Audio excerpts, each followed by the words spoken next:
Bienvenue dans The Transatlantic Entrepreneur, le podcast qui vous aide à sécuriser votre développement sur le marché américain. Je suis Christina Rebuffet-Brodus, fondatrice de Transatlantia. Et aujourd'hui, je veux vous parler d'une décision que prennent beaucoup de dirigeants français quand ils veulent se développer aux États-Unis. Une décision qui semble logique, évidente même, et qui finit souvent par leur coûter très cher. Je parle du recrutement d'un sales ou d'un bizdev américain. Sur le papier, ça a du sens. Vous voulez vendre aux États-Unis, donc vous embauchez quelqu'un sur place pour vendre, quelqu'un qui connaît le marché, qui a un réseau, qui parle la langue au sens propre, comme au figuré. Le problème, c'est que pour beaucoup d'entreprises françaises, cette décision arrive bien trop tôt et le prix à payer peut devenir très, très cher. Quand on parle de recruter un commercial senior aux États-Unis, il faut d'abord regarder les chiffres en face. Un VP Sales, avec de l'expérience dans une grande ville américaine, c'est un salaire de base autour de 120 000 à 150 000 dollars par an, parfois bien plus. Ajoutez les charges, l'assurance santé qui, aux États-Unis, représente un coût significatif pour l'employeur, souvent entre 15 000 et 25 000 dollars par an par personne, et en plus les avantages, les frais de déplacement, et vous arrivez facilement à 180 000, 200 000 dollars la première année. Et si vous passez par un cabinet de recrutement, ajoutez encore 20 à 25% du salaire annuel en frais. Alors, 200 000 dollars, voire plus pour une PME française qui teste un nouveau marché, c'est un engagement considérable. C'est souvent l'équivalent de plusieurs années de budget export. Et là, je n'ai pas encore parlé du temps. Un commercial, même excellent, a besoin de temps pour monter en puissance. Il doit comprendre votre produit en profondeur, comprendre votre positionnement, ce qui vous différencie de la concurrence locale. Il doit apprendre à parler de vous d'une façon qui résonne avec un acheteur américain. Il doit identifier les bons interlocuteurs, construire son pipeline, essuyer les premiers refus, il y en a toujours, et ajuster son approche. Dans le meilleur des cas, comptez 6 mois avant qu'il commence à générer des résultats. C'est plutôt 9 mois souvent et parfois 1 an. 6 à 9 mois où vous payez un salaire américain sans voir de retour. 6 à 9 mois où votre trésorerie finance un pari. Et je dis bien pari parce que rien ne garantit que ça va fonctionner. Le commercial peut être très bon, mais si votre produit n'a pas encore trouvé son positionnement sur le marché américain, il va ramer.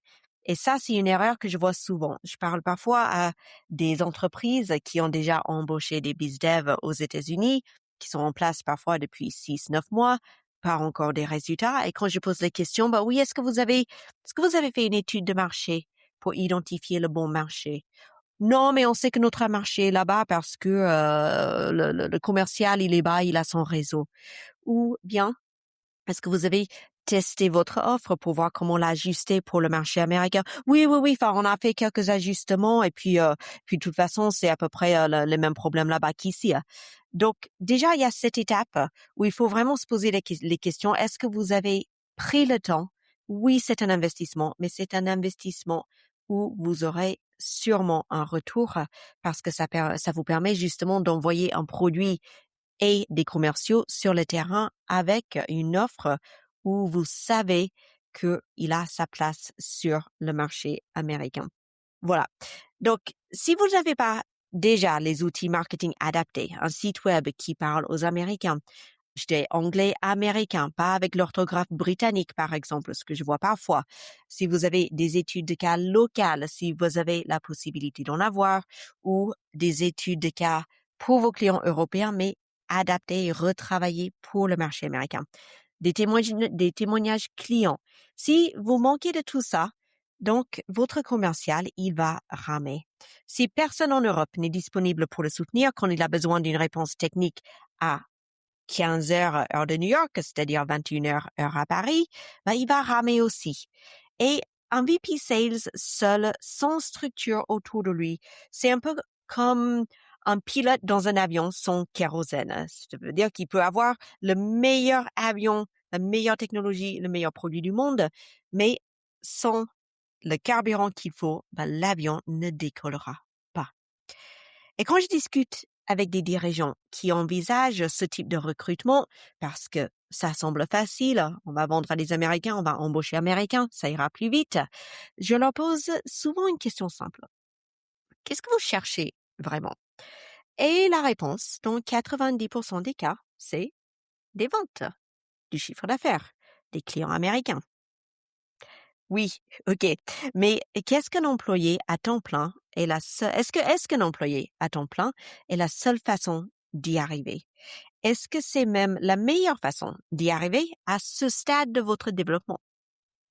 Parce que si on y réfléchit, ce dont vous avez besoin au départ, ce n'est pas forcément quelqu'un sur votre payroll, c'est vous avez besoin de quelqu'un qui décroche le téléphone, qui prend des rendez-vous, qui fait avancer des deals.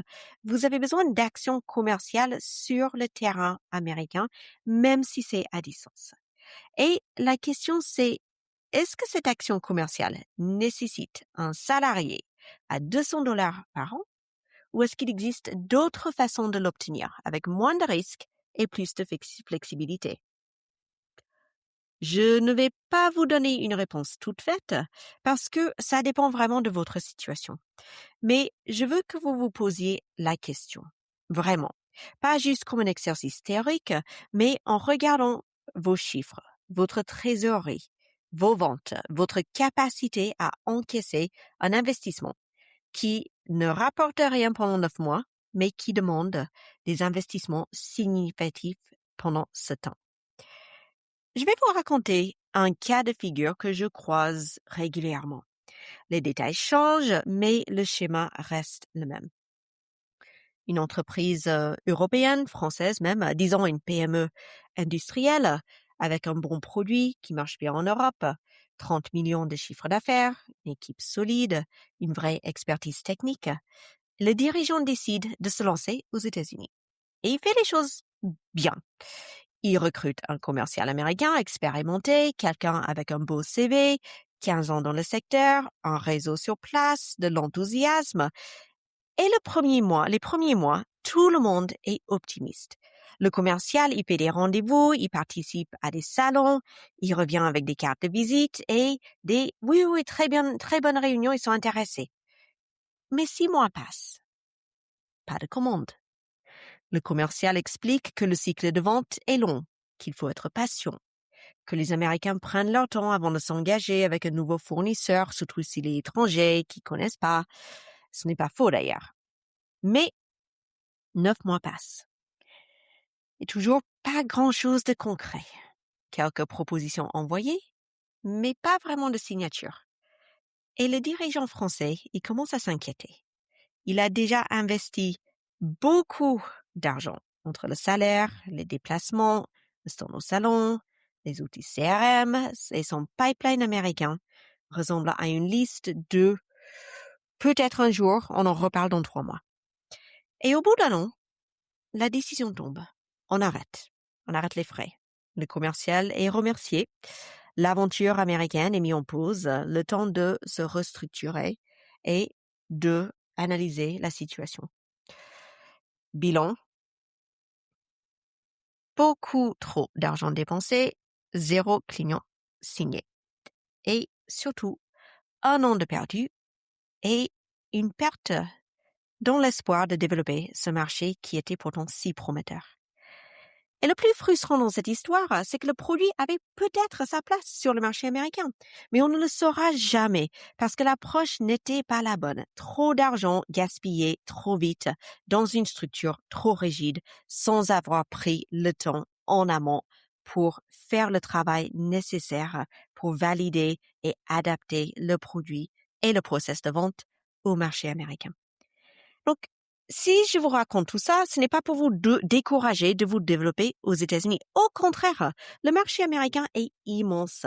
Il y a des vraies opportunités pour les entreprises françaises qui s'y prennent bien. Mon point, c'est qu'il existe une différence entre vouloir des ventes américaines et vouloir un employé américain. Recruter C'est une façon d'obtenir des ventes, mais ce n'est pas la seule et ce n'est pas toujours la plus adaptée, surtout au début. La vraie question à se poser avant de recruter, c'est est-ce que j'ai validé qu'il y a un marché pour mon produit aux États-Unis? Est-ce que j'ai des signes concrets, pas juste des c'est intéressant après un salon, envoyez-moi de la documentation, pas envoyez-moi une brochure, etc. Mais vraiment des vrais signaux concrets d'achat potentiel. Et si la réponse est non, alors le recrutement peut attendre.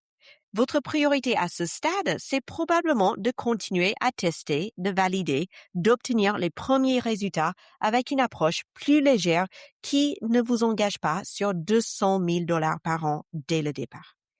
Et une fois que vous avez cette validation, une fois que vous savez que le marché répond, là, vous pouvez envisager de structurer, de recruter, d'investir lourd. Mais pas avant. Et si vous êtes en train de réfléchir à votre développement américain et que la question du recrutement vous travaille, je vous comprends. C'est une décision difficile avec beaucoup d'enjeux. C'est chez Transatlantia, on accompagne des dirigeants européens exactement sur ces questions. Comment avancer sur le marché américain sans prendre des risques disproportionnés? Comment obtenir des résultats commerciaux avant de s'engager sur des coûts fixes? Et si vous voulez en discuter, je vous invite à vous rendre sur transatlantia.com et de prendre rendez-vous. Le message de cet épisode tient en une phrase. Avant de recruter aux États-Unis, assurez-vous que vous avez besoin d'un employé et pas simplement de vente. Dans le prochain épisode, on va parler de notre problème que je vois constamment, l'invisibilité. Pourquoi vos mails de prospection restent sans réponse? Pourquoi personne ne vous rappelle après les salons? Et ce que ça révèle sur la façon dont fonctionne réellement le marché américain. C'était The Transatlantic Entrepreneur et je vous dis à très vite.